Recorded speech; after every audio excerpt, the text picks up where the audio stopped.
Let me ask you a question that might hurt a little. How much energy have you wasted trying to prove you matter to people who don't even care? Think about it.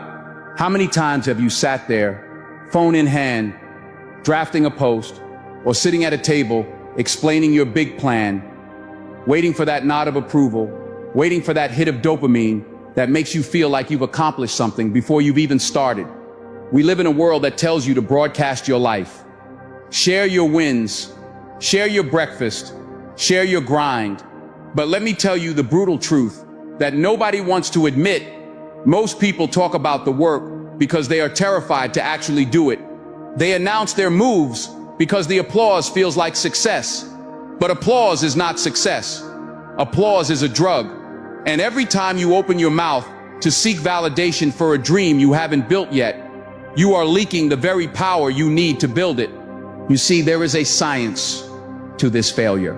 When you tell everyone what you are going to do, I'm going to start that business in 2026, I'm going to lose 30 pounds, I'm going to write that book, your brain releases dopamine, it tricks you. It gives you the chemical reward of the achievement without you having to endure the sweat, the tears, or the discipline required to actually earn it. You feel good, you feel productive, but you haven't moved an inch. You are standing in the same spot, high on the fumes of a fantasy, while the real work remains untouched in the dark. And this is why you are stuck. This is why you feel that gnawing emptiness when the lights stop coming and the room goes quiet, because you have traded your potency for attention. But 2026 demands something different from you. If you want to change your life, really change it. Not just put a fresh coat of paint on the same old rot. You have to learn the art of the disappear. You have to learn to embrace the dark room. You have to understand that the most powerful move you will ever make is the one nobody sees coming. Real power doesn't scream. It doesn't clamor for attention. It doesn't need to be televised. Think about the seed in the soil. Does the seed shout when it breaks open? Does the oak tree demand an audience while it pushes its roots through the dirt in the pitch black of winter? No. It grows in silence. It grows in the dark. It anchors itself deep in the earth where no one can see, so that when the storm comes, and the storm is coming, it can stand tall. You are that seed. But you keep digging yourself up to see if you've grown yet. You keep exposing your roots to the harsh light of public opinion before they've had a chance to take hold. And then you wonder why you wither. You have to stop giving people access to your vision before it's ready. Not everyone deserves a front row seat to your process. In fact, most people in your life are not equipped to handle the magnitude of what you are trying to build. When you share your big vision with small minds, they don't see your potential, they see their own limitations reflected back at them. They will tell you, be realistic. They will tell you that's too risky. They will plant seeds of doubt in your garden because your growth makes them uncomfortable. Your evolution reminds them of their stagnation. So they try to pull you back down to their level, not because they hate you, but because your rising exposes their falling. So the first rule for 2026 is simple, but it is hard. Close your mouth, shut it, stop explaining yourself, stop justifying your existence, stop trying to get people to understand you. You do not owe anyone an explanation for your growth. You do not owe anyone a breakdown of how you got where you are or where you are going. That part of the journey belongs to you. The long nights, yours. The early mornings when your body screams for sleep, but your spirit screams for destiny, yours. The setbacks that brought you to your knees, yours. When you move in silence, you become dangerous. You become unpredictable. People fear what they cannot see. They respect what they cannot predict. In a world where everyone is vomiting their every thought onto the internet, the person who holds their cards close to their chest is the one who controls the game. Silence is not weakness. Silence is a strategy. It is a weapon. It keeps you from reacting impulsively. It keeps you from saying things you'll regret. But more importantly, it forces you to sit with yourself. And that is the part that scares you, isn't it? Being alone with yourself. We fill our lives with noise, podcasts, music, endless scrolling, gossip, drama. Because if we turn it all off, if we sit in a quiet room with nothing but our own thoughts, we might have to face the person in the mirror. And for a lot of you, that person is a stranger. Or worse, that person is someone you don't even like. You've spent so much time curating a version of yourself for the world that you've lost a version of yourself that actually exists. You've been running from your own reflection. But if you want to win in 2026, you have to stop running. You have to look at that reflection and say, I am going to fix this. Not for them, for me. You have to reach a point where you like yourself enough to keep a promise to yourself. How can you trust yourself to build an empire if you can't even trust yourself to get out of bed when the alarm goes off? How can you command respect from the world if you don't respect yourself enough to put down the junk food, to put down the distractions, to do the work when no one is watching? You are built by the tiny decisions you make in the dark. The world rewards you in public for what you do in private. But you want the public reward without the private sacrifice. You want the trophy without the training. You want the resurrection without the death. But you have to die to who you used to be if you want to give birth to who you are becoming. This is about the stoic art of taking back control. Epictetus taught us that we are disturbed not by things, but by the views we take of them. We are disturbed because we attach our happiness to things outside of our control. What people think, who likes us, the outcome of the game. But the Stoics knew the secret. The only thing you control is you. Your judgments, your actions, your character. Imagine if you took all that energy you spend worrying about other people's opinions, all that energy you spend trying to craft the perfect image, and you poured it into your own foundation. Imagine if you treated your energy like a bank account. Every time you engage in drama, you are making a withdrawal. Every time you explain yourself to a fool, you are going bankrupt. You have to stop leaking your power. You have to hoard your focus like it is the last bottle of water in the desert. Because 2026 is going to ask you a question. Are you ready? Not do you want it. Everyone wants it. Everyone wants the money, the freedom, the body, the love. But are you ready to carry the weight of it? Because the weight of success will crush you if you haven't built the muscle to hold it. And muscle is built through resistance. It is built through pain. You cannot have a life of greatness without a season of pain. I know you want it to be easy. I know you're looking for the hack, the shortcut, the easy way out. But let me tell you, the easy way leads to a hard life. The hard way, the discipline, the silence, the focus leads to a life of freedom. You have to choose your hard. Being broke is hard. Being wealthy is hard. Choose your hard. Being out of shape is hard. Being disciplined in the gym is hard. Choose your hard. Having difficult conversations is hard. Living in resentment is hard. Choose your hard. There is no path that doesn't involve struggle, but the struggle you choose in the dark room. The struggle of self-mastery, that is the struggle that liberates you. I want you to think about the concept of the dark room. In photography, before a beautiful image can be seen, it has to be developed in the dark.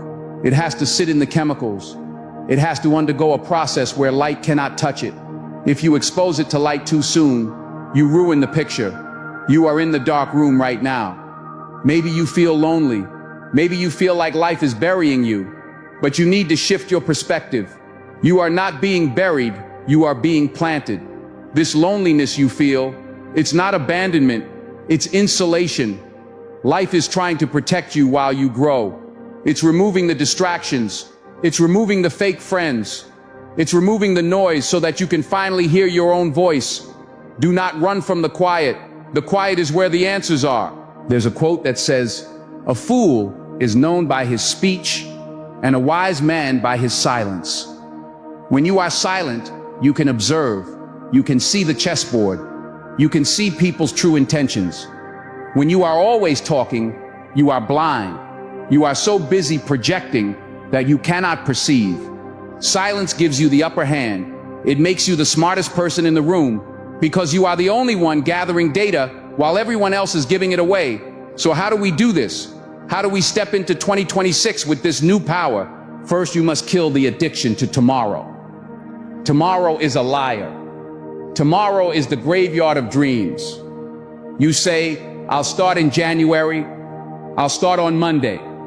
No, you start now. The moment you delay, you are training your mind to accept failure. You are training yourself that your word means nothing. You have to become a person of immediate execution, speed of implementation. If you have an idea, you move on it in silence. You don't tweet about it. You don't call your mom. You do the first step. Second, you have to embrace the boredom of consistency. We love the highlight reel. We love the montage in the movie where the hero gets strong in 3 minutes of upbeat music. But real life isn't a montage. Real life is waking up at 4 a.m. when it's cold and dark and you don't want to do it. Real life is doing the same boring things over and over again until they compound into greatness. It's repetition. It's mundane. But that is where the magic is hiding, in the dirt, in the repetition. Third, you have to detach. You have to practice emotional detachment. This doesn't mean you become a robot. It means you stop letting outside events control your internal state. Someone cuts you off in traffic, you don't react. Someone leaves a nasty comment, you don't react. You are not a puppet. You do not let the world pull your strings. You stand firm in your own frame. You decide how you feel. You decide what matters. This is the ultimate freedom. Because let me tell you about the people who win. The people who truly win are the ones who have a vision so clear, so compelling, that nothing can pull them off course. They have tunnel vision. They don't look to the left to see who's competing with them. They don't look to the right to see who's criticizing them. They look straight ahead. They are running a race against their potential, not against other people. And when you focus on yourself like that, when you truly lock in, people will start to look at you differently. They will wonder what happened. They will ask, why are you so quiet? Why don't we see you at the club anymore? Why have you changed? And you won't even need to answer. You'll just smile because you know that you are building something they can't see yet. You know that you are becoming a ghost to the old life so you can be the king or queen of the new one. You have to be willing to be the villain in their story. If it means being the hero in yours, you have to be willing to set boundaries that offend people. You have to be willing to say no without guilt. No, I can't come. No, I can't help you with that. No, I am not available. Your availability is not a sign of your worth. Your worth is found in what you protect, not what you give away. Listen to me closely. The time for playing small is over. The time for begging for a seat at the table is over. You are going to build your own table, but you are going to build it in the garage with the lights off while everyone else is sleeping. There is a beast inside of you that has been dormant for too long. It's been sedated by comfort. It's been sedated by fear.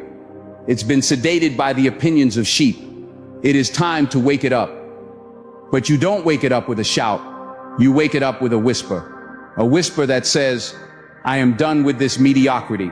A whisper that says, I am ready to suffer for what I want. You have 24 hours in a day. Just like Beyonce, just like Elon, just like the greats. The difference is not the time. The difference is the focus. The difference is they don't leak energy on nonsense. They don't chase snakes into the woods to see why they bit them. They heal the wound and keep moving. So, as we look toward 2026, I need you to make a pact with yourself. A pact of silence. A pact of focus. You are going to take the next year and you are going to disappear into your purpose. You are going to study your craft like your life depends on it, because it does. You are going to work on your mind, your body, and your spirit with a ferocity that scares you a little bit. And when you feel like quitting, because you will, when the motivation fades and the discipline is the only thing left holding you up, you are going to remember this moment. You are going to remember that you chose this. You chose the path of the warrior.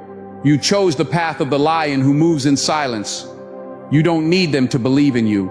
In fact, it's better if they don't. Let their doubt be your fuel. Let their mockery be the wood in your fire. But don't burn the house down trying to prove them wrong. Just build a bigger house. Everything you want is on the other side of a door marked focus, but you have to walk through it alone. You have to leave the baggage at the entrance. You have to leave the need for validation at the entrance. You have to leave the old version of you at the entrance. Are you brave enough to walk through? Are you brave enough to be quiet? Are you brave enough to bet on yourself when the odds say you should fold? Because if you are, if you can find that silence, if you can find that focus, 2026 won't just be another year. It will be the year you finally meet the person you were always meant to be. But it starts right now, not tomorrow. Right now, with a decision to cut the noise, a decision to look in the mirror and say, it's just you and me. The world is loud. Be quiet. The world is distracted. Be focused. The world is pretending. Be real. Move in silence and let your success make the noise.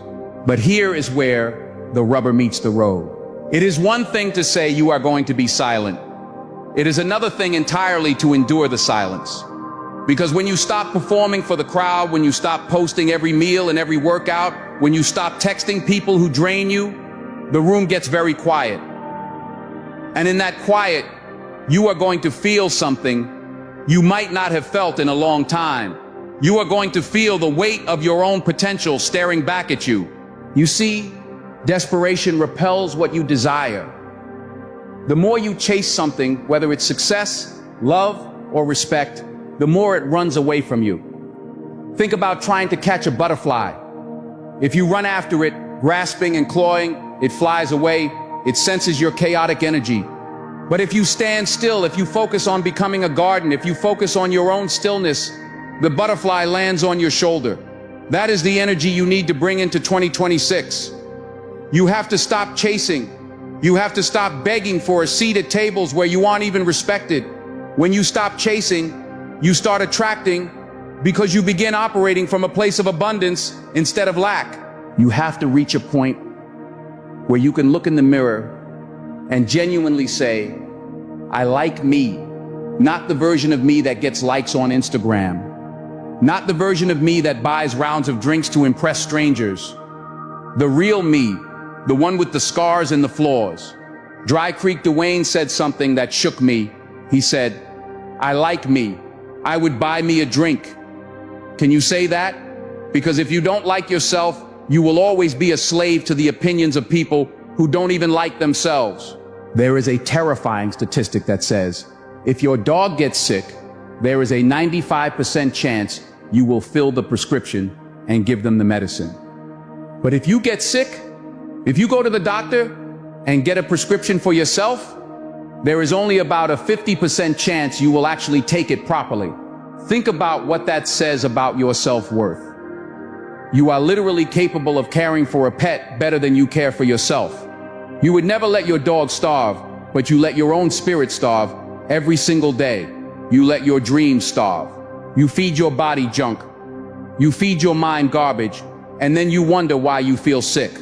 In 2026, you have to treat yourself like someone you are responsible for helping. You have to treat yourself with the same respect you give to total strangers. And part of that respect is protecting your energy from the snakes.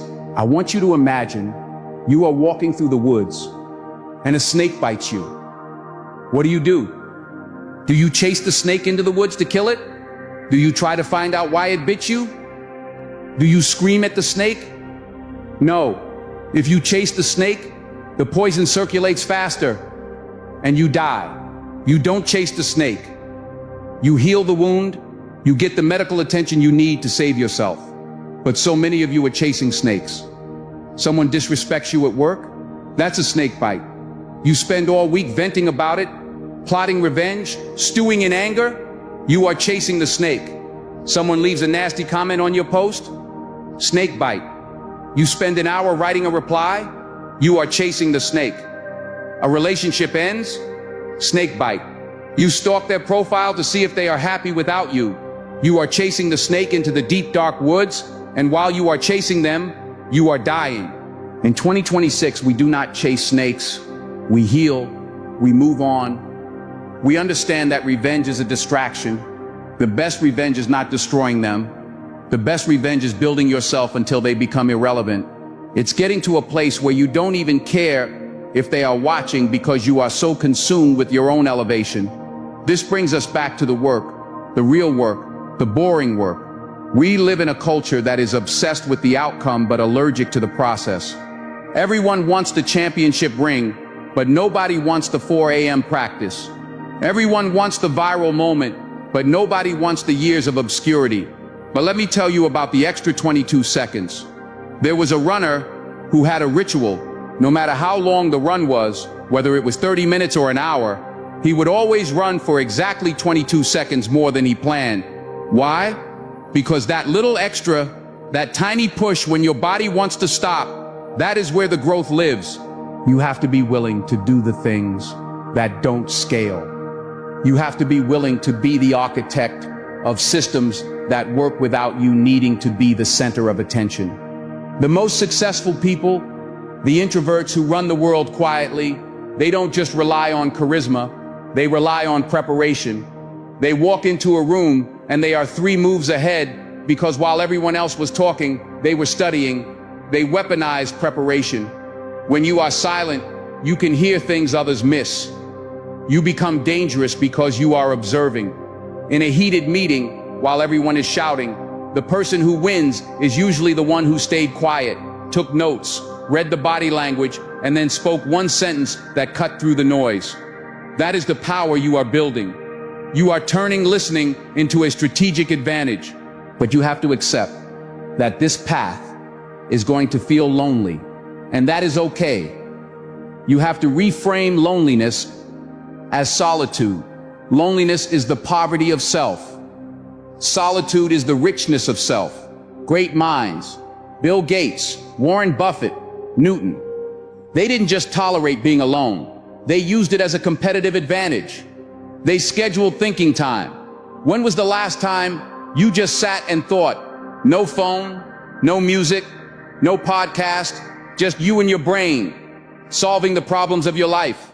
If you can't sit in a room alone for 15 minutes without feeling anxious, you are not free.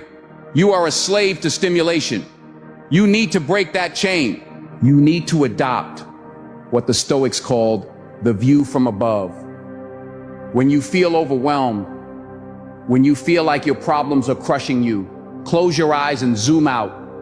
See yourself in your room, then see your house in the neighborhood, then the city, then the country, then the planet, spinning in the vast darkness of space. From that perspective, that email that annoyed you doesn't matter. That person who didn't text you back doesn't matter. It shrinks your ego and it expands your perspective. It reminds you that you are part of something massive and your petty grievances are just dust. This allows you to practice what is called cognitive distancing. You realize that you are not your thoughts. You are the thinker of your thoughts. Just because a thought enters your head, I'm not good enough, they're laughing at me, doesn't mean you have to agree with it. You can look at that thought and say, that is just an impression. It is not the truth. You have to stop letting your emotions drive the car. Your emotions should be passengers, not the driver. They can give you information, hey, we're feeling sad right now, but they don't get to grab the steering wheel and drive you off a cliff. You decide. You use reason. The Stoics believe that destructive emotions are just the result of bad judgments. If you change the judgment, you change the emotion. So when you face a setback in 2026, and you are not going to fall apart, you are going to look at it and ask, is this within my control? If it's not, you accept it. You don't fight the weather. You don't scream at the rain. You put on a raincoat and you keep walking. If it is within your control, you get to work. That is the dichotomy of control. It is the secret to an unshakable mind. And let's talk about the people around you, because as you change, they will get uncomfortable. They will say, you've changed, and you should look them in the eye and say, I hope so, because if you haven't changed, you're dying. Growth is uncomfortable for those who refuse to grow. Your evolution highlights their stagnation. You might have to love some people from a distance.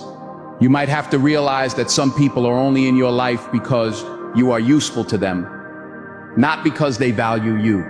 Absence is a powerful teacher. Sometimes, the only way to show someone your worth is to remove your presence. If you walk away and they don't fight for you, they didn't value you, and that hurts, but it is the truth, and the truth will set you free. Don't be afraid to be the villain in their version of the story, if it means being the hero in yours.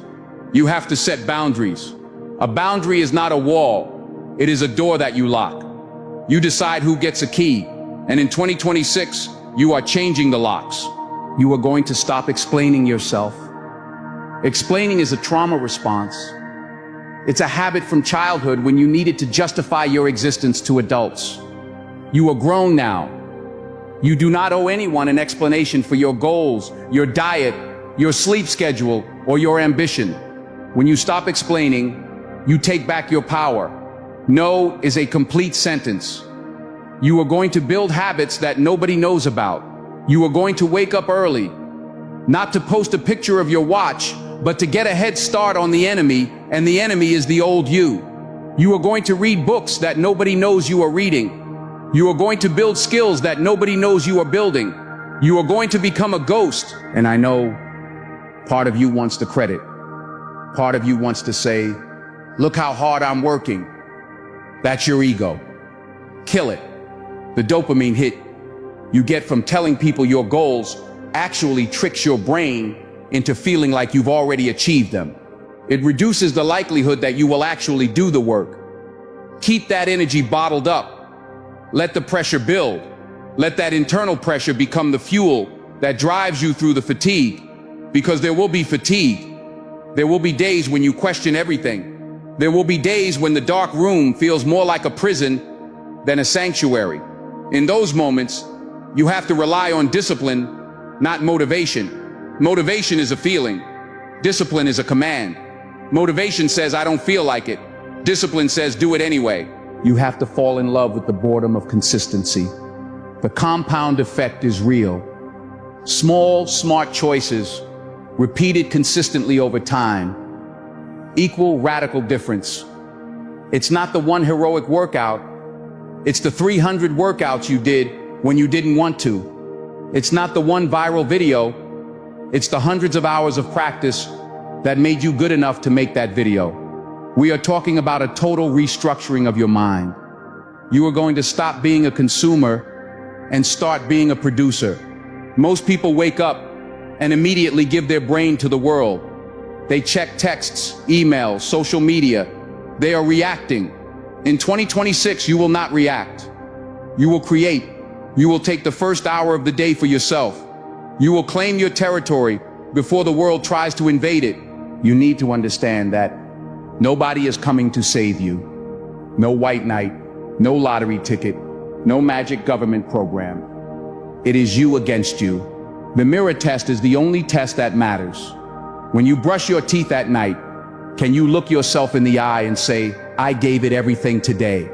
Or do you have to look away because you know you cut corners? You know you took the easy way out. Make 2026 the year you stop looking away. You are building a legacy. A legacy isn't just money. It's the example you set. It's the proof that it is possible to change. You are breaking generational curses by simply refusing to be the same person your parents were, by refusing to pass down the same trauma and the same excuses. And listen, you are going to fail. Let's get that out of the way. You are going to stumble, but failure is not the opposite of success. It is part of the success. Thomas Edison didn't fail.